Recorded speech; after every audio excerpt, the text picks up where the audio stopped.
নমস্কার সবাইকে। এমএস ওয়ার্ডের পার্ট 2 ক্লাসে তোমাদের সবাইকে স্বাগত। আমরা আগের ক্লাসে শিখেছিলাম যে কিভাবে এমএস ওয়ার্ড কাজ করে, এমএস ওয়ার্ডের কাজটা কি এবং আরো বেসিক কিছু পার্ট সম্পর্কে আমরা শিখেছিলাম। যদি কেউ না দেখে থাকো আগের পার্টটা, তাহলে অবশ্যই তোমরা আমাদের এই চ্যানেলটিকে ভিউ করে সেখান থেকে প্লেলিস্ট দেওয়া রয়েছে, সেই প্লেলিস্টের প্রথম পার্টটি দেখে নেবে। আজকে আমরা শিখবো এমএস ওয়ার্ডে কি করে যে কোনো পেজে ছবি আনতে পারবো এবং ছবি ডিজাইন করতে পারবো। তাহলে চলো বেশি দেরি না করে আজকের ক্লাসটা শুরু করা যাক। এমএস ওয়ার্ডে যে কোনো ডকুমেন্টে ছবি আনা এবং তার ডিজাইন করা, এছাড়াও বিভিন্ন শেপ নিয়ে আসা এবং তার ডিজাইন করা শেখার জন্য আমাদের এই ভিডিওটি পুরো সম্পূর্ণটা দেখতে থাকো। তার জন্য আমাদের প্রথমেই চলে যেতে হবে মেন অ্যাপে। এমএস ওয়ার্ড আমরা ওপেন করে নেব। স্টার্টে গিয়ে লিখবো ওয়ার্ড। ওয়ার্ড লিখলে আমাদের অ্যাপটা শো হচ্ছে, এখান থেকে আমরা এমএস ওয়ার্ডের ফাইলটাকে ওপেন করব। Blank document. আমরা আগের দিনই শিখেছিলাম যে অটোমেটিক একটা টেক্সট আনা যায়, সেটা আশা করি সবার মনে আছে। একটা কোড আছে, সেই কোডটা লিখে এন্টার দিলে অটোমেটিক একটা টেক্সট অটোমেটিক চলে আসবে। তার সেই কোডটা কি, ইকুয়াল টু দিতে হবে RAND first bracket open close enter. টেক্সটটা চলে এসছে। আমরা এবার এই লেখার মধ্যে বিভিন্ন নিজের ইচ্ছা মতো ছবি নিয়ে আসবো। ছবি আনার জন্য ফার্স্টে কোথায় যেতে হবে আমাদের? ছবি আনার জন্য জুম করে দেখিয়ে দিই। বাইরে থেকে যে কোনো কিছু আনতে গেলে এমএস ওয়ার্ডে ইউজ করতে হয় ইনসার্ট ট্যাব। আমরা আগের দিন হোম ট্যাবের কিছু অপশন সম্পর্কে শিখেছিলাম, আজকে চলে আসি ইনসার্ট ট্যাব। ইনসার্ট ট্যাব মানেই হচ্ছে বাইরে থেকে যে কোনো জিনিস নিয়ে আসা। এই ইনসার্ট ট্যাবে ক্লিক করলেই সবার প্রথম দিকেই দেখা যাবে পিকচার্স বলে অপশন রয়েছে, এখানে ক্লিক করব। ক্লিক করার পরে আমরা কোথা থেকে আনতে চাই ছবিটা, যদি অনলাইন পিকচার আনতে চাই তাহলে অনলাইন, না হলে আমরা দিস ডিভাইস মানে আমার কম্পিউটারে যে ছবিগুলো রয়েছে সেখান থেকে ছবি নিয়ে আসবো। তাহলে দিস ডিভাইসে ক্লিক করলাম। ক্লিক করার পরই আমার হচ্ছে পুরো ফাইলটা ওপেন হয়ে যাবে। এখান থেকে আমি যে কোনো ছবি নেব। আপনার যেখানে ছবিটা রাখা আছে, আপনি ডেস্কটপ হোক, ডাউনলোড হোক, ডকুমেন্টস হোক, সেখানে ক্লিক করে সেখান থেকে ছবিটা নিয়ে আসতে পারবেন। আমরা যেমন আমার ডেস্কটপে কিছু ছবি রয়েছে বা ডাউনলোডসে রয়েছে, এখান থেকে আমি একটা ছবি নিয়ে আসতে চাই। তাহলে ছবির গায়ে হয় ডবল ক্লিক করতে হবে, অথবা ছবির গায়ে একবার ক্লিক করে ইনসার্ট, যে কোনো একটা পদ্ধতি অ্যাপ্লাই করলেই হবে। হয় ছবির গায়ে ডবল ক্লিক অথবা ছবির গায়ে একবার ক্লিক করে ইনসার্ট করলেই এই পেজে ছবিটা চলে আসবে। ছবিটা আশা করি দেখতে পাচ্ছ সবাই, চলে এসছে। এবার ছবি আনলেই তো হলো না, ছবিটা ঠিকঠাক জায়গায় বসানো এবং ছবির বিভিন্ন ডিজাইনও করা যায়, সেটা এবার আমরা পরপর শিখে নেব। ছবিটা আনার পরেই দেখতে পাচ্ছ আমি নিজের ইচ্ছা মতো কিন্তু সরাতে পারছি না। আমি ওপর চাইছি ওপরে নিতে, কিন্তু ওপরে ঠিকঠাক যাচ্ছে না। এর জন্য কি করতে হবে, এটা কেন হচ্ছে? কারণ এই ছবিটা আনা হয়েছে ঠিকই, কিন্তু এই ছবিটা জানে না যে বাকিদের তুলনায় সে কোথায় থাকবে, ওপরে না নিচে না সাইডে, কোনটা থাকবে। তার জন্য এই ছবির পজিশনটা আমাকে আগে ঠিক করতে হবে। এর জন্য কোথায় যেতে হবে? বাইরে থেকে যে কোনো কিছু আনলেই দেখবে নতুন একটা ফরম্যাট বলে ট্যাব অটোমেটিক চলে আসছে যখনই সেই জিনিসটার গায়ে ক্লিক করব। যেমন আমি বাইরে থেকে ছবি নিয়ে এসেছি, ছবির গায়ে ক্লিক করছি, দেখুন নতুন ফরম্যাট ট্যাবটা চলে এসছে। আমি যদি ছবির বাইরে ক্লিক করি, দেখবে এই অপশন আর থাকবে না, ট্যাবটা আর থাকবে না। এই ফরম্যাট ট্যাবেরই কাজ হচ্ছে ছবি নিয়ে সমস্ত কাজ করা, ছবি ডিজাইন করা, ছবি কোথায় থাকবে না থাকবে সেটা ঠিক করে দেওয়া, সবকিছু হয় ফরম্যাট থেকে। ফরম্যাট ট্যাবে এবার পরপর আমরা দেখবে অনেক অপশন রয়েছে। এই পরপর অপশনগুলোর কাজ আমরা শিখবো, একদম শুরু থেকে শেখানো হবে তোমাদের। ফরম্যাট ট্যাবের ফার্স্টেই রয়েছে রিমুভ ব্যাকগ্রাউন্ড। রিমুভ ব্যাকগ্রাউন্ড লেখা দেখে বোঝাচ্ছে যদি আমার ব্যাকগ্রাউন্ডটা ডিলেট করতে হয়, তাহলে আমরা ইউজ করতে পারি রিমুভ ব্যাকগ্রাউন্ড। এটা কিন্তু নতুন ভার্সানের 16 পর থেকে সবগুলোতেই রয়েছে, আগের ভার্সানগুলোতে এটা পাবে না ওয়ার্ডের। রিমুভ ব্যাকগ্রাউন্ডে ক্লিক করবো সবার ফার্স্টে। ক্লিক করার পরে দেখবে অটোমেটিক যে অংশটা ব্যাকগ্রাউন্ডে রয়েছে সেটা সিলেক্ট হয়ে যাবে, একটা ব্লু টাইপের কালার চলে আসবে। আর এরপর আমরা এখান থেকে যদি কিপ চেঞ্জ করি, দেখবে শুধু দেখুন ব্যাকগ্রাউন্ডটা অটোমেটিক সিলেক্ট হয়ে গেছে ব্লু হয়ে। এখান থেকে আমরা যদি কিপ চেঞ্জ করি, তাহলে দেখবে ব্যাকগ্রাউন্ডটা ডিলিট হয়ে যাবে, শুধুমাত্র এই যে মুখ দুটো দেখা যাচ্ছে এটাই থেকে যাবে। দেখো ব্যাকগ্রাউন্ডটা কিন্তু ডিলিট হয়ে গেছে। ছবিটা যেহেতু ব্যাকগ্রাউন্ডে অনেক কালারিং জিনিস ছিল, তাই অতটাও ঠিকঠাক হয়নি। আমি যদি আবার পূর্বের জায়গায় যেতে চাই, আগের দিনই শিখেছিলাম পূর্বের জায়গায় ফিরতে গেলে আন্ডু করতে হয়। এই অপশনটা রয়েছে আন্ডু, আন্ডু করলে আবার একই জায়গায় চলে আসলো। তাহলে আশা করি রিমুভ ব্যাকগ্রাউন্ড সবাই বুঝতে পারলে। এর পরের অপশন রয়েছে ব্রাইটনেস। ব্রাইটনেস দিয়ে কি করা হয়? ব্রাইটনেস বলতে এখানে রয়েছে কারেকশন নামে। এর ভেতরেই তুমি ব্রাইটনেস কমানো বাড়ানোর অপশন পাবে। দেখবে এখানে অনেক ধরনের ডিজাইন রয়েছে ব্রাইটনেস নিয়ে, তুমি যেটা দিতে চাও এখান থেকে সেরকম কিন্তু ব্রাইটনেস উজ্জ্বল হবে, আর কমাতে গেলে কমবেও, দেখো অন্ধকার হয়ে যাচ্ছে। তাহলে আশা করি বুঝতে পেরেছো পরের অপশন। এরপর রয়েছে কালার। ছবির যদি কালারটা তোমার চেঞ্জ করতে হয়, আমি আন্ডু করে পূর্বের জায়গায় ফিরে আসি। কালার চেঞ্জ করতে গেলে এই দেখো অনেক ধরনের কালার রয়েছে, অনেক ধরনের ডিজাইনের কালার। যেটা করব সেরকম হয়ে যাবে, সাদা কালো হয়ে গেছে, ব্ল্যাক অ্যান্ড হোয়াইট সবকিছু হবে, দেখেছো ডিজাইন করা যাচ্ছে। এর পরের অপশন রয়েছে আর্টিস্ট এফেক্ট। আর্টিস্ট এফেক্টটা কি? এমন একটা এফেক্ট দেখে মনে হবে যেন এটা একটা হাতে আঁকা ছবি। দেখো আমি যদি এখান থেকে একটা যে কোনো ডিজাইন দিই, দেখবে মনে হবে যেন একটা হাতে আঁকা ছবি হয়ে গেছে। আশা করি আর্টিস্ট এফেক্টটাও বুঝতে পেরেছো। তারপরের অপশন রয়েছে ট্রান্সপারেন্সি। ট্রান্সপারেন্সি কি? মানে ছবিটা কতটা গাঢ় হবে। আমি যত শেষের দিকে যাব ছবিটা দেখো তত হালকা হয়ে আসছে, এক সময় আসবে একদম হালকা। এটা হচ্ছে ট্রান্সপারেন্সির কাজ। এর পরবর্তী দেখবে বিভিন্ন ধরনের ফ্রেম দেওয়া রয়েছে ছবির। ছবির চারিপাশ দিয়ে যদি আমি একটা ফ্রেম অ্যাড করতে চাই বিভিন্ন ডিজাইনের, এর জন্যই রয়েছে পিকচার স্টাইল বলে, এগুলো সব ফ্রেম। এখানে এই পয়েন্টের নিচের পয়েন্টে ক্লিক করবো, দেখবো অনেক ধরনের ফ্রেম দেখা যাবে, গোল ফ্রেম আছে, চারকোনা, বিভিন্ন ডিজাইনের ফ্রেম আছে। আমি যেই ফ্রেমটা দিতে চাই সেরকম ফ্রেম কিন্তু এখানে অ্যাড হয়ে যাবে। আশা করি বুঝতে পারলে এটা ফ্রেমটা। ধরুন আমি এই ফ্রেমটা আমার ভালো লাগছে, তাহলে আমি এটাকে ক্লিক করব, ওই ফ্রেমের এটা হয়ে যাবে, চারিদিকটা ওরকম ডিজাইন হয়ে যাবে। আশা করি বুঝতে পারলে ফ্রেম কি করে চেঞ্জ করতে হয়। এরপর ছবির যদি চারিদিকের বর্ডারটা চেঞ্জ করতে হয়, ছবির বর্ডার যদি আমি অন্য কালার দিতে চাই, তখন ছবি কিন্তু একটা সরু একটা বর্ডার রয়েছে চারিদিক দিয়ে চারকোনা, এই বর্ডারটা যদি মোটা করতে চাই বা বর্ডারের কালার চেঞ্জ করতে চাই, তার জন্য কি করতে হবে? তার জন্য দেখবে পিকচার্স বর্ডার বলে একটা অপশন রয়েছে। এটা কোন ট্যাবে? পিকচার স্টাইল, পিকচার ফরম্যাট ট্যাবের মধ্যে এটা থাকবে। গ্রুপ কি? Picture style. এই গ্রুপের মধ্যে পিকচার বর্ডার বলে অপশনটা রয়েছে, এখানে ক্লিক করবে, দেখবে বিভিন্ন কালার রয়েছে। যেই কালারটা ক্লিক করবে দেখবে বর্ডারটা সেই কালার হচ্ছে। যেহেতু বর্ডারটা একদম সরু রয়েছে হয়তো বোঝা যাচ্ছে না, আমি যদি বর্ডারটাকে একটু মোটা করতে চাই, নিচে চলে আসবে একদম দেখবে ওয়াইড বলে অপশন রয়েছে, ওয়েট। এখান থেকে তুমি বর্ডারটার প্রস্থ বড় করতে পারো। দেখো বর্ডারটা কিন্তু চওড়া হচ্ছে আস্তে আস্তে। এবার যদি আমি কোনো কালার দিই পিকচার বর্ডার থেকে, দেখো কালার কিন্তু ভিজিবল হচ্ছে এখানে, বিভিন্ন ধরনের কালার আমরা দেখতে পাই, যেটাই ক্লিক করবো সেরকম কালারই থাকবে। তারপরের অপশন রয়েছে পিকচার্স এফেক্ট। পিকচার্স এফেক্ট জিনিসটা কি? বিভিন্ন ধরনের আমরা এফেক্ট দিতে পারি এই অপশনের সাহায্যে ছবির মধ্যে। কিরকম? ছবিটা কিন্তু সিলেক্ট থাকতে হবে, যে কোনো ছবির যে কোনো কাজ করা মানে ছবিটাকে সিলেক্ট রাখতে হবে, নাহলে কিন্তু ছবির ওপর কোনো এফেক্টই কাজ করবে না। তাহলে পিকচার্স এফেক্ট অপশনে চলে যাব। এখান থেকে দেখবে শ্যাডো আছে, আমরা ছবির ডায়ে বায়ে নিচে বিভিন্ন শ্যাডো দিতে পারি। রিফ্লেকশন রয়েছে, একটা প্রতিচ্ছবি হবে নিচের দিকে হালকা, জলে যেরকম প্রতিচ্ছবি হয়। গ্লো রয়েছে, চারিদিকটা উজ্জ্বল হবে, উজ্জ্বল হচ্ছে। তারপর রয়েছে সফট এজ। সফট এজে হচ্ছে কি হবে? চারিদিকটা কতটা হালকা হবে। দেখো যত আমি কমাচ্ছি তত চারিদিকটা হালকা হয়ে যাচ্ছে। থ্রি ডি রেশিও রয়েছে। থ্রি ডি রেশিওটা কি? মনে হবে যেন একদম সত্যিকারের ছবি থ্রি ডি। দেখো বিভিন্ন ধরনের স্টাইল রয়েছে, এখানে দিতে পারবে তোমরা। আশা করি ছবি নিয়ে আসা আর ছবি ডিজাইন করা, ছবির সে বর্ডার হোক, ছবির এফেক্ট হোক, আশা করি তোমরা সবাই বুঝতে পারলে। এরপর চলে যাব আমরা নেক্সট অপশন। এর পরের অপশন হচ্ছে আমাদের টেক্সট পজিশন। ছবির পজিশন, এই পজিশনের কাজ হচ্ছে পেজ অনুযায়ী ছবিটা কোথায় থাকবে সেটা ঠিক করে দেওয়া। পজিশন অপশন কোথায় থাকবে? পজিশন অপশন থাকবে আমাদের অ্যারেঞ্জ গ্রুপে। প্রথম অপশন পজিশন, অ্যারেঞ্জ গ্রুপ। এখান থেকে পজিশনে ক্লিক করব। দেখুন বিভিন্ন ধরনের ছবিটার পজিশন দেওয়া রয়েছে। ছবিটা একদম ওপরের বাঁদিকে কোনায় থাকবে, ওপরেই মাঝখানে থাকবে, ওপরের ডান দিকে কোনায় থাকবে, বা মিডিলে ডান দিকে থাকবে, বা দিকে থাকবে, সব পরপর রয়েছে। আমি যেটার গায়ে ক্লিক করবো ছবিটা কিন্তু সেরকম জায়গায় চলে যাবে। এটা হচ্ছে পেজ অনুযায়ী ছবির পজিশন ঠিক করা। মানে পেজ অনুযায়ী আমি যে ছবিটাকে ক্লিক করে রেখেছি তা কোথায় থাকবে, মাঝখানে না ডানে না ওপরে বাঁদিকে না ওপরে ডান দিকে, এই সব কিছু সেট করে হচ্ছে পজিশন। কিন্তু এরপরের যে ভাইটাল অপশনটা রয়েছে র্যাপ টেক্সট। র্যাপ টেক্সট, ধরো আমি এত কিছু ডিজাইন দিয়েছি কিন্তু আমি এখনো কিন্তু ছবিটাকে ঠিকঠাক সরাতে পারছি না, যে আমি টানছি ডানে বায়ে সরছে না ছবিটা। কারণ কি? কারণ আমি এখানে কিছু টেক্সট লিখে রেখেছি। ছবিটা যে এনেছি সে কিন্তু জানে না যে এই টেক্সট অনুযায়ী সে ওপরে আছে না নিচে আছে, তাই সে কোথাও সরতে চাইছে না। এর জন্য কি করতে হবে? ছবির গায়ে ক্লিক করে চলে যাব পিকচার্স ফরম্যাট। এখান থেকে নেক্সট অপশন যেটা র্যাপ টেক্সট।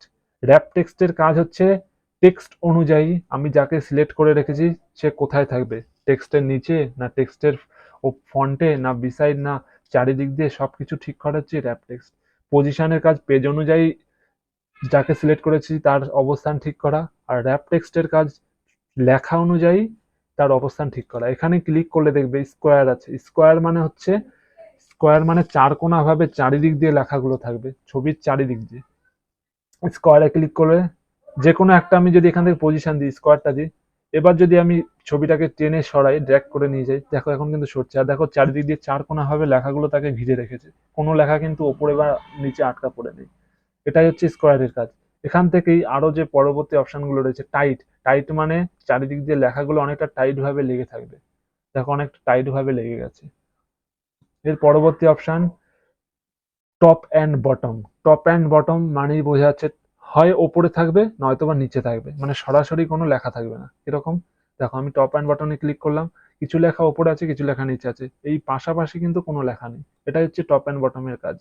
আর এখান থেকে যে কোনো একটা স্টাইল দেওয়ার পরেই ছবিটাকে আমি যে কোনো প্রান্তে সরিয়ে নিয়ে যেতে পারি।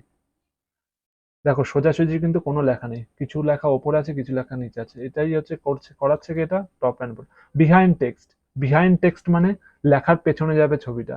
যদি ক্লিক করি দেখো অনেক লেখা উপর দিয়ে চলে এসেছে, কারণ কি ছবিটা চলে গেছে পেছনে লেখার। এটা হচ্ছে বিহাইন্ড টেক্সটের কাজ। একইভাবে যদি আমি ছবিটাকে ওপরে আনতে চাই লেখার, তাহলে হচ্ছে font of text. In font of text দেখো লেখাটা কিন্তু এখন পেছনে চলে গেছে, ছবিটা সামনে চলে এসেছে, অনেক লেখার জন্য আমরা দেখতে পাচ্ছি না, ঢেকে গেছে। তাহলে আশা করি র্যাপ টেক্সট বুঝতে পারলে। র্যাপ টেক্সট কিন্তু অনেক কাজেই ব্যবহার করা হয়। আর র্যাপ টেক্সটের আমি কোনো অপশন না ক্লিক করলে কিন্তু ছবিকে আনার পরপরই সরানো সম্ভব নয় সঠিকভাবে। আশা করি এইটুকু বুঝতে পারলে। আর কিছু অপশন রয়েছে, যেমন ব্রিং ফরওয়ার্ড, সেন্ড ব্যাকওয়ার্ড। এটা কি? ধরো আমি এখানে তো একটা ছবি এনেছি, ব্রিং ফরওয়ার্ড মানে তো বুঝতেই পারছো ওপরে নিয়ে আসা, আর ব্যাকওয়ার্ড মানে নিচে নিয়ে যাওয়া। কিন্তু আমি যদি এখানে টেক্সটের ওপরে রেখে এখানে ব্যাকওয়ার্ড ক্লিক করি, দেখো টেক্সটের কিন্তু পেছনে যাচ্ছে না, বা ফরওয়ার্ড করলে আগেও আসছে না। এটা কখন কাজ করবে তাহলে? এটা তখনই কাজ করবে যখন দুটো জিনিসই বাইরে থেকে আনা হবে। ধরো আমি বাইরে থেকে আরো একটা কিছু নিয়ে আসলাম, তার জন্য কোথায় যেতে হবে? ইনসার্ট, ইনসার্ট থেকে পিকচার্স, পিকচার থেকে দিস ডিভাইস, আমি অন্য একটা ছবি নিয়ে আসলাম, অন্য একটা ছবি নিয়ে এসেছি। এবার দেখুন একেও একটা পজিশন দিয়ে দিলাম, এখান থেকে বিহাইন্ড করে দিলাম। কোন ছবিটা ওপরে রয়েছে? নিশ্চয়ই এই ছবিটা, আর এই ছবিটা নিচে রয়েছে। দুটোই কি বাইরে থেকে আনা জিনিস। এখন যদি আমি একে চাই এর পেছনে নিয়ে যেতে, এখন যদি আমি সেন্ড ব্যাকওয়ার্ড করি,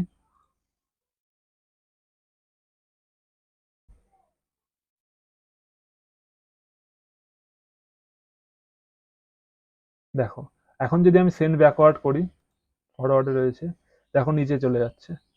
আবার একে যদি ওপরে নিয়ে আসতে চাই, এর ওপরে ফরওয়ার্ড করব, দেখো ওপরে চলে আসছে। এটা তখনই কাজ করবে যখন দুটো জিনিসই বাইরে থেকে আনা হবে। সেটা কোনো ছবির সাথে ছবি হতে পারে, ছবির সাথে কোনো টেক্সট হতে পারে বাইরে থেকে আনা। এবার বাইরে থেকে আনা টেক্সট বলতে কি, বিভিন্ন ডিজাইনের টেক্সট নিয়ে আসা যায়, পরবর্তী ভিডিওতে তোমাদের সাথে সেটা নিয়ে আলোচনা করা হবে। কিভাবে বিভিন্ন স্টাইলি টেক্সট বাইরে থেকে আমরা নিয়ে আসতে পারি, যেটাকে ওয়ার্ড আর্ট বলা হয়। এর পরবর্তী ভিডিও আসবে ওয়ার্ড আর্ট নিয়ে। আজকে আমরা শিখছি শুধু ছবি কি করে আনা যায় এবং ছবির ডিজাইন আমরা কি করে করতে পারি। আশা করি তোমরা সবাই বুঝতে পারছো। আর যদি বুঝতে পেরে থাকো সবাই কমেন্টে ইয়েস লিখে দেবে। এবং পরবর্তী ভিডিও যদি তোমাদের চাই, তাহলে সবাই কিন্তু পার্ট 3 লিখে দেবে কমেন্ট বক্সে। এবার পরবর্তী অপশনে চলে যাই আমরা।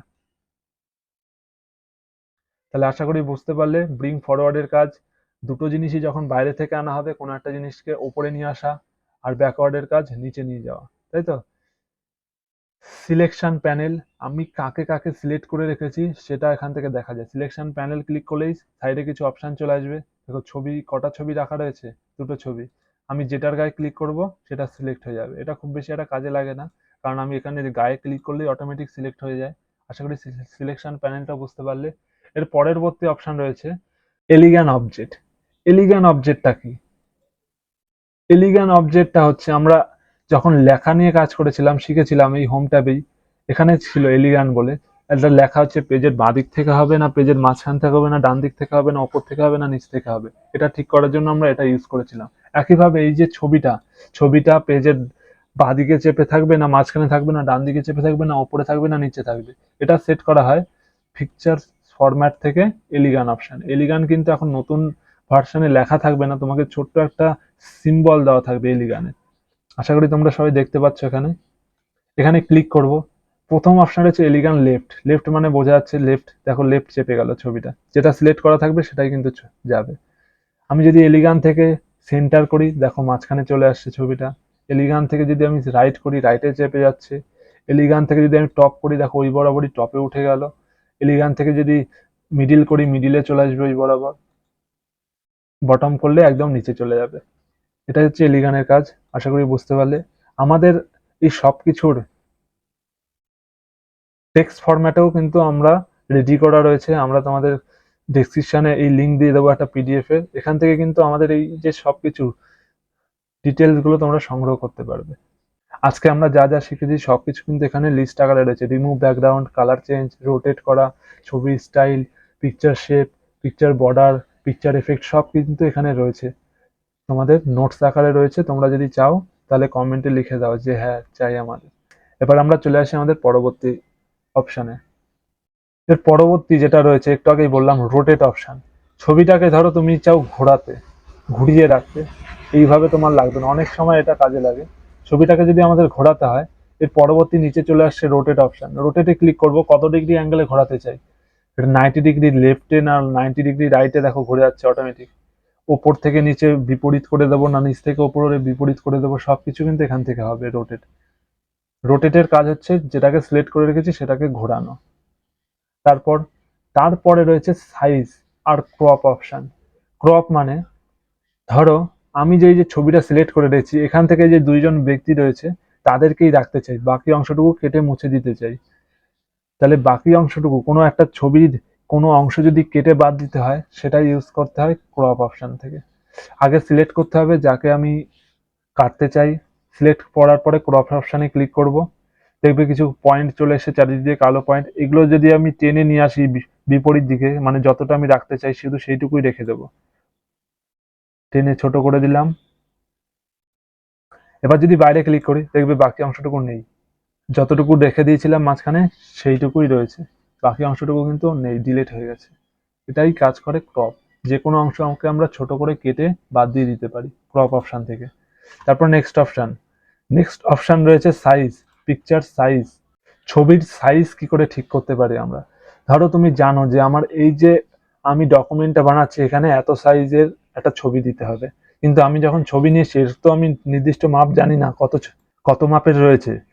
ছবি যদি নির্দিষ্ট নিজের ইচ্ছা মতো সাইজ ঠিক করতে হয়, তাহলে দেখবে এখানে একদম লাস্টে পিকচার ফরম্যাট ট্যাবের একদম শেষের দুটো পয়েন্ট রয়েছে। এখানে ওপরে যে পয়েন্ট, এটা হচ্ছে হাইট। আমরা হাইটটা কত সেমি দিতে চাই বা কত ইঞ্চি দিতে চাই। আর নিচের অপশনটা হচ্ছে ওয়াইড, মানে হচ্ছে কতটা আমি চওড়া করতে চাই। এখান থেকে আমি সেট করে দিতে পারি। ধরো আমার হাইট লাগবে 5 সেমি, ওখানে যদি আমি 5 লিখে দিই, এন্টার দিই, হাইটটা কিন্তু বেড়ে গেল 5 সেমি। একইভাবে যদি হচ্ছে চওড়ায় আমাকে 4 সেমি করতে হয়, 4 লিখি, এন্টার দিলাম, দেখো 4 হয়ে গেছে। কিন্তু এখানে দেখবে অটোমেটিক সাইজ হিসেবে কিন্তু চওড়াটা অটোমেটিক সেট হচ্ছে। আমি যদি সাইজ বাড়াই, এই হাইট বাড়াই, দেখছি অটোমেটিক চওড়াটাও বেড়ে যাচ্ছে। এটা যদি অফ করতে হয়, এই পজিশনে একদম নিচে দেখবে একটা ছোট তীর চিহ্ন টাইপের একটা আছে, এটাকে বলা হয় অ্যাডভান্স লেআউট সাইজ। এই অপশনে ক্লিক করব। এখান থেকে দেখবে নিচে লক এসকেপ রেশিও, এটাকে শুধু অফ করে দিতে হবে দুটোকেই, তারপরে ওকে। এবার যদি আমি কোনো কিছু সাইজ বাড়াই, দেখবে শুধু লম্বায় বাড়ালে লম্বাই বাড়বে, কমালে কমবে। আর যদি আমি চওড়ায় বাড়াতে চাই, চওড়াতেই বাড়বে, কমালে কমবে। আশা করি বুঝতে পারলে সবাই কিভাবে ছবি আনতে হয়, ছবি ডিজাইন করা, ছবির সাইজ ঠিক করা, এগুলো আশা করি বুঝতে পারলে। তাহলে ছবি নিয়ে কোনো যদি কোশ্চেন থাকে তোমরা কমেন্টে করতে পারো। এরপর আমরা আরো একটু ডিটেলসে শিখবো। এরপর আমরা শিখবো ছবির মতনই একটু আলাদা বিভিন্ন শেপ নিয়ে আসা এবং শেপের ডিজাইন করা।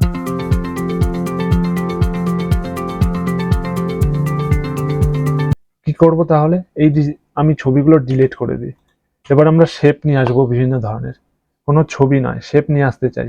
এর জন্য আমাকে কি করতে হবে। এর জন্য একইভাবে যে একটু আগেই বলেছি, যে কোনো বাইরে থেকে জিনিস আনতে হলেই আমাকে ইনসার্ট ট্যাবে যেতে হবে। তাহলে আমি ইনসার্ট ট্যাবে চলে যাই। ইনসার্ট ট্যাব থেকে এখানে দেখবে ছবির পাশেই পিকচার্স অপশনের পাশেই শেপ অপশন রয়েছে। শেপ অপশনে ক্লিক করতে হবে। এখান থেকে আমি যে কোনো শেপ নিয়ে আসতে পারি লেখার মধ্যে, অনেক ডিজাইনের শেপ রয়েছে, যে কোনো শেপ নিয়ে আসতে পারি। ধরো আমি একটা বৃত্ত নিয়ে আসলাম, সার্কেল নিয়ে আসলাম। এবার সার্কেল নিয়ে আসলে কিন্তু অটোমেটিক আসবে না, আমাকে এখানে টেনে নিতে হবে, ড্র্যাগ করে টানতে হবে। তা সার্কেল এসছে আশা করি। এটাও কিন্তু অনেকটা ছবির মতনই, সবকিছু দেখবে চলে এসছে ওপরে। আগে ছিল পিকচার ফরম্যাট, এবার দেখবে এসছে ওপরে শেপ ফরম্যাট। শেপের বাইরে ক্লিক থাকলে কিন্তু এটা কাজ করবে না, শেপের ভেতরে ক্লিক করবো, অটোমেটিক শেপ ফরম্যাট অপশন চলে এসছে। একই রকম ছবির ক্ষেত্রে যা যা ছিল সব কিন্তু এখানে রয়েছে শেপের বেলায়। শেপের ডিজাইন করা, শেপের ফিল করা, সেটাও আমরা পরপর বলে দিই। তাহলে আমরা এখন কি শিখছি? আমরা শিখছি ড্রয়িং টুল। ড্রয়িং টুল মানেই হচ্ছে যে বিভিন্ন শেপ টেপ নিয়ে এসে ড্রয়িং করা, তাই তো? ড্রয়িং টুলের ফার্স্টে আমরা শিখলাম ইনসার্ট শেপ, মানে কিভাবে লেখার মধ্যে বা যে কোনো পেজের মধ্যে শেপ নিয়ে আসতে হয়, তাই তো? এরপর পরপর আমরা শিখবো বিভিন্ন অপশন সম্পর্কে। শেপ নিয়ে আসার পর অটোমেটিক শেপ ফরম্যাট বলে একটা অপশন চলে আসবে। এবার এখান থেকেই তুমি চাইলে দেখবে প্রথম যে অপশন ইনসার্ট শেপ, এখান থেকে আরো অনেক ধরনের শেপ নিয়ে আসতে পারো তুমি আশেপাশে। তাছাড়াও এরপর রয়েছে শেপ স্টাইল। শেপের স্টাইল গ্রুপের মধ্যে সবার ফার্স্টে পাবে শেপ ফিল। শেপ ফিল মানে যে এখানে একটা দেখবে কালার দিয়ে ফিল হয়ে গেছে।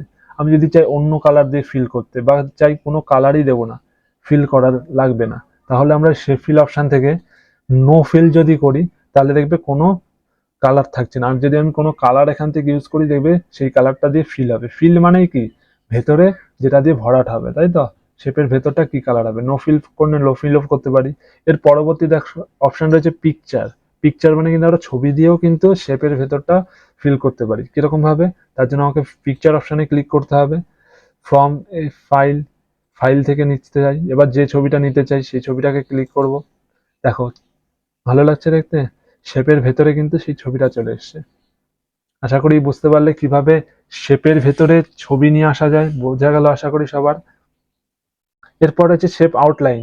শেপের যে আউটলাইনটা আছে বাইরের দিক দিয়ে দেখবে একটা সরু দাগ রয়েছে, সেটার যদি কালার দিতে চাই ছবির আউটলাইনের মতনই যে কোনো কালার দিতে পারি, অথবা যদি চওড়া করতে হয় আরো মোটা করতে পারি, তারপরে কালার দিতে পারি। শেপের যদি এফেক্ট দিতে হয় কোনো, শেপ এফেক্ট কি করে দিতে পারি? শেপ এফেক্ট ক্লিক করবো, এখানেও সেরকমই অপশন এসছে শ্যাডো দেওয়া। শ্যাডোর কাজ হচ্ছে বিভিন্ন দিকে আমরা ছায়া দিতে পারি। তাহলে শ্যাডো অপশন থেকে আমরা বিভিন্ন দিকে শ্যাডো অ্যাড করতে পারি ছবির। দেখো চারিদিক দিয়ে শ্যাডো হয়ে যাচ্ছে। রিফ্লেকশনও দিতে পারি এখান থেকে, যদি শেপটা রিফ্লেকশন দিতে চাই নিচের দিকে। Glow, soft age, 3D, same ছবির মতনই সেম এখানে কাজ করবে। আশা করি বুঝতে পারলে। এরপর এরপর কি রয়েছে? এবার আমরা আগের জায়গায় আবার ফিরে যাব, শেপটাকে ছবির আগের মুহূর্তে। ছবির ভেতরে যদি কোনো লেখা নিয়ে আসতে চাই, ধরো আমি চাই এখানে আমার নাম লেখা থাকবে, মানে বৃত্তের ভেতরে বা কোনো শেপের ভেতরে যদি নাম লিখতে হয়, তাহলে কি করব আমরা? এর জন্যই রয়েছে অ্যাড টেক্সট। অ্যাড টেক্সট কি করে করতে পারি?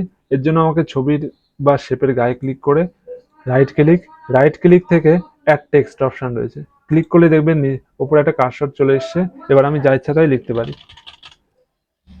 আমি যদি কোনো শেপটাকে সরাই, তার সাথে কিন্তু এই লেখাটাও সরবে। এই একটা সুবিধা।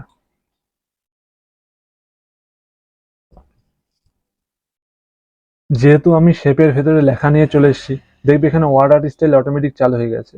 যদি আমি এখান থেকে কোনো এই লেখাটার স্টাইল দিতে চাই, দিতে পারি, দেখবে সেরকম ডিজাইন চলে আসছে। অথবা যদি আমি কালার চেঞ্জ করতে চাই, ভেতরের কালার, কালারও চেঞ্জ করতে পারি, টেক্সটের যে কোনো কালার। টেক্সটের আউটলাইন চেঞ্জ করতে পারবো, বিভিন্ন কালারে দিতে পারবো, এবং টেক্সটের বিভিন্ন ধরনের এফেক্টও দেওয়া যাবে এখান থেকেও। দেখো, ওই শেপের ভেতরেই কিন্তু লেখার বিভিন্ন ধরনের এফেক্ট হচ্ছে। নেক্সট অপশন রয়েছে টেক্সট ডিরেকশন। এই যে টেক্সট ডিরেকশন, এটা হচ্ছে বাঁদিক থেকে ডান দিকের দিকে লেখা রয়েছে। আমি চাই যদি ওপর থেকে নিচে হবে, বা ডান দিক থেকে বাঁ দিকে হবে, বা নিচ থেকে ওপরের দিকে লেখাটা যাবে, এই জিনিসটা যদি চেঞ্জ করতে হয়, আমাকে টেক্সট ডিরেকশন অপশনে ক্লিক করতে হবে। কিভাবে দিতে চাই, ওপর থেকে নিচে 90 ডিগ্রি, নিচ থেকে ওপর, না ঠিকঠাক, যেটাই ক্লিক করবে সেরকম লেখা হয়ে যাবে। আশা করি বুঝতে পারলে। দেখো 90 ডিগ্রি অ্যাঙ্গেলে ঘুরে গেছে টেক্সটটা। পূর্বের আগায় ফিরে আসি। দেখো এর পরে রয়েছে অ্যালাইনমেন্ট টেক্সট। এরও কাজ একই রকম। আমি বাঁদিক থেকে ডান দিকে লিখতে চাই, এই রাখতে চাই, না টপে রাখতে চাই লেখাটাকে, নাকি নিচের দিকে রাখতে চাই, বটমে রাখতে চাই, সেটা কিন্তু সেট করা যাবে এখান থেকে। এরপর রয়েছে অল্ট টেক্সট। অল্ট টেক্সটের কাজ কি? অল্ট টেক্সটের কাজ হচ্ছে আমি যদি টেক্সটটাকে কোনো রকম চেঞ্জ করতে চাই। তারপর রয়েছে পজিশন। পজিশন ছবির মতনই সেম, এখানে বাকি সবকিছু সেম। পজিশনের কাজও কি, আমি যে শেপটাকে সিলেক্ট করে রেখেছি এর পজিশনটা পেজ অনুযায়ী কোথায় হবে, ডান দিক, বাঁ দিক, ওপরে, নিচে, মাঝখানে সব কিন্তু করা যাবে। একইভাবে র্যাপ টেক্সট, লেখা অনুযায়ী পজিশন সেট করা এর কাজ। ওপরে থাকবে না নিচে থাকবে, লেখাদের তুলনায় না চারিদিক দিয়ে থাকবে, সেটা কিন্তু আমরা এখান থেকে সেট করতে পারি যে কোনো শেপের। ব্রিং ফরওয়ার্ড, ব্যাকওয়ার্ড একই কাজ। যদি বাইরে থেকে দুটো জিনিসই বাইরে থেকে আনা হয় তখন একটাকে ওপরের নিচে ওপরে আনার জন্য এটা ইউজ করা হয়। এলিগান রয়েছে এখানেও। এই এলিগানটা কি, ডানে বাঁয়ে। আগের এলিগান টেক্সটটা পড়েছিলাম আমরা ওপর নিচে, ওপর নিচে, অফ, টপ বটম আর হচ্ছে মিডিল। আর এই এলিগানটা হচ্ছে ডান থেকে বাঁয়ে, টপ বটম সবই হবে। রোটেট অপশানও একই, আগের মতো যদি ঘোরাতে হয় না 90 ডিগ্রি অ্যাঙ্গেল, বা হচ্ছে flip horizontal, flip vertical. Vertical মানে হচ্ছে ওপর নিচে বিপরীত হয়ে যাওয়া, আর হরাইজন্টাল মানে হচ্ছে ডান থেকে বায়ে বিপরীত হয়ে যাওয়া। একইভাবে যদি শেপের সাইজ আমার ছোট বড় করতে হয়, এখানে রয়েছে হাইট এবং তার হচ্ছে ওয়াইড হচ্ছে চওড়া, সেটা কিন্তু আমরা আগের মতো করেই চেঞ্জ করতে পারবো। তাহলে আশা করি তোমরা আজকে ক্লাসে বুঝতে পারলে কি করে ছবি এনে ছবির ডিজাইন করা যায়, এবং আমরা শিখেছি আজকে ড্রয়িং টুল। ড্রয়িং টুল মানেই হচ্ছে বিভিন্ন ধরনের শেপ নিয়ে আসা এবং শেপের ডিজাইন করা। সেই ড্রয়িং টুলের পরপর অপশনগুলো এখানে আমাদের টেক্সট আকারে তোমাদের দেওয়া রয়েছে। এটা পিডিএফ আকারে দেওয়া থাকবে, তোমরা চাইলে ডাউনলোড করে নিতে পারো আমাদের ডেসক্রিপশন বক্স থেকে। আশা করি ক্লাসটা সবার ভালো লেগেছে। ক্লাসটা কেমন লেগেছে সবাই কমেন্ট বক্সে জানাবে। আর যদি ভালো লেগে থাকে একটা লাইক করে দেবে। আর যদি চাও শেয়ারও তোমরা করতে পারো। আমাদের এই নতুন চ্যানেলে এইভাবেই পরপর ভিডিও আসতে থাকবে। তোমরা যদি সবাই পাশে থাকো তাহলে কিন্তু আমরা কম্পিউটার সম্পর্কিত বিভিন্ন ভিডিও পরপর আনতে থাকবো। এরপরে আমরা নেক্সট পার্টে আমরা শিখবো কিভাবে বিভিন্ন ডিজাইনের লেখা আনতে হয়, সেটা শেখানো হবে। তারপর আমাদের একটা শর্টকাট নিয়ে একটা ভিডিও আসবে, বিভিন্ন শর্টকাট টুলগুলো সেখানে দেওয়া থাকবে। তাহলে আজকের ক্লাসটা এখানেই অফ করছি। সবাইকে ধন্যবাদ।